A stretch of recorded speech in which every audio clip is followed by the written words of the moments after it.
シルビア女子かっけえ。アーニャにボンドを買うことを許可したのがこのシルビア。家族を守ることは一国を守るに等しい。ムーミン食卓を彩るレンゲ5点セット。皆さんこんにちは。ミステリーマーブルです。今日は人生にかける夢ボリューム5スパイファミリー総まとめ編です。ネタバレ注意。前回お話ししたロイドの危機。ボンドはアーニャにテロリストの爆弾にロイドが巻き込まれる映像を見せたのでした。これ未来の出来事？頑張ったら未来は変えられる？ボンドはボフ、良い返事。どうやら頑張れば未来は変えられるよ。ボンド、神の啓示。夜、テロリストに気づいて警察に密かに通報。アーニャ、爆弾ありかをケチャップ文字でロイドに暗示。ロイド、直接爆弾処理。本人たち気づかぬ協力で未来を変えることができたのです。3人の心の声がこちら。夜、人知れずお国の平和を守りきりました。アーニャ、父爆弾止められたのアーニャのおかげ。アーニャ、世界救った。ロイド、かろうじて東西の緊張は回避できたが体が持たん。そしてふふふ、えへん。はあ、笑顔の女性陣、哀愁の男性一人。マザー・テレサの話を思い出します。世界平和のためにできることは何でしょうかとの質問に彼女はこう答えました。家に帰ってください。そして家族を愛してあげてください。また司馬遼太郎さんの本には家族を守ることは一国を守るに等しいと、フォージャー家のように血縁がなくても素敵な家族はたくさんいますね。スパイファミリー総まとめにぜひご紹介したい重要人物がこちら。シルビア・シャウッド。簡単に特徴を5つ挙げると、1、西側情報局ワイズのハンドラー管理官。2、人呼んでフルメタルレディ鋼鉄の淑女。3、口調は男言葉、実はかなりの美人。4、東国に潜入して西国スパイを取り仕切る。5、オペレーションストリクスも担当。ロイドに任務任命。彼女のもとへ爆弾テロを計画した東北の学生たちが連行されてきます。さあ、尋問が始まります。シルビア、お前たち何がしたい？学生。戦争。漫画では線は丸、伏せ字で書かれています。作者遠藤達也さんの深い意図ですね。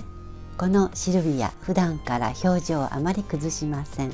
冷たい表情のまま答えた学生の顔面を壁に踏みつけ、ピンヒールが相手の口に飲み込んでも容赦なし。お前ら、人を殺したことはあるか？誰かに殺されたことは？砲撃で手足がちぎれたことは？骨が砕かれる音を聞いたことは？目の前で親兄弟が崩れた家に潰されていくのを見たことは？恋人の肉片がへばりついているのを見たことは？上に植えて木の皮までかじりついたことは？ここでトーンを変え、敵の人間性を否定し殺し続け、心を病み自ら命を絶った者が身近にいたことは？最後に鳥肌が立つような怖い表情で、大学では戦争を習わなかったようだな坊やたち。ロイドはその様子を静かに見守りました。シルビアとロイドにとってこれらの出来事は実際に自分たちの目で耳で全ての感覚で経験したことばかり。戦争とはそれほど残虐なものなのに、簡単に戦争と口走る者がいるという事実。争いを経験したことがある人間とそうでない人間、自分の素性でさえも捨て去り、平和のために身を落とす人の理由が垣間見えた瞬間です。アーニャにボンドを買うことを許可したのがこのシルビア。ボンド以外の実験体の犬たちを心配するアーニャに必ず大切に扱うからと約束を交わした時、フルメタルレディ鋼鉄淑女の冷たさが一変、愛情深い表情に。私にもあれくらいの娘がいた。今日が平和で何よりだ。このハンドラーさん、娘を戦争で亡くしてたのかしら。本当はとても優しい、心から争い事をなくしたいがため戦っている人でした。若い人の感想って本当に面白いですね。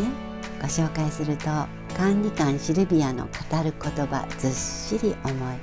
冷戦から現在まで続く現実世界の分析に思いが飛ぶ。シルビア女子かっけーなど多くのコメントが寄せられています。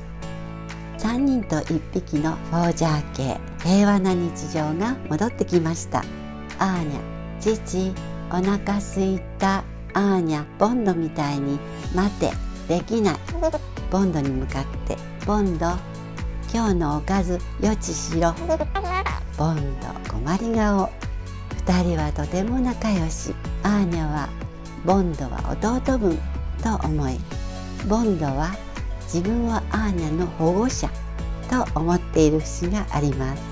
そんなボンド、嫉妬してアーニャの大好きなぬいぐるみペンギンさんをボロボロに。反省しアーニャにごめんなさいはできました。大騒ぎして遊び疲れ、ボンドのふわふわお腹の上で眠るアーニャ。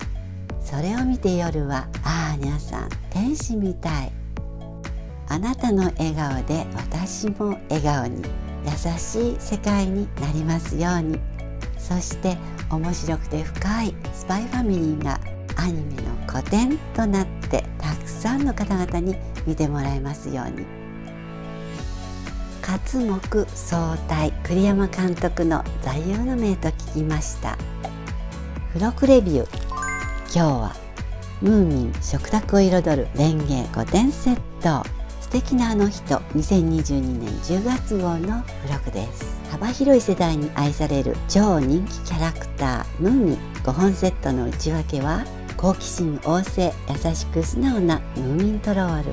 洞察力に優れ、ズバリと人に指摘するリトルミー。小さいけれど独立心旺盛。謎の生物はいつの時代にも。帯電しているニョロニョロ。ムーミンの親友で冬に旅立ち春に戻ってくる旅人。自由なスナフキン。シルクハットとステッキがトレードマーク。永遠の少年ムーミンパパ。レンゲの素材はメラミン樹脂で割れる心配がなく軽量。これからの季節にぴったりな冷やし麺に。ひんやりスイーツをいただく時も分厚くないのでデザートもすくいやすく、口当たりもグッド。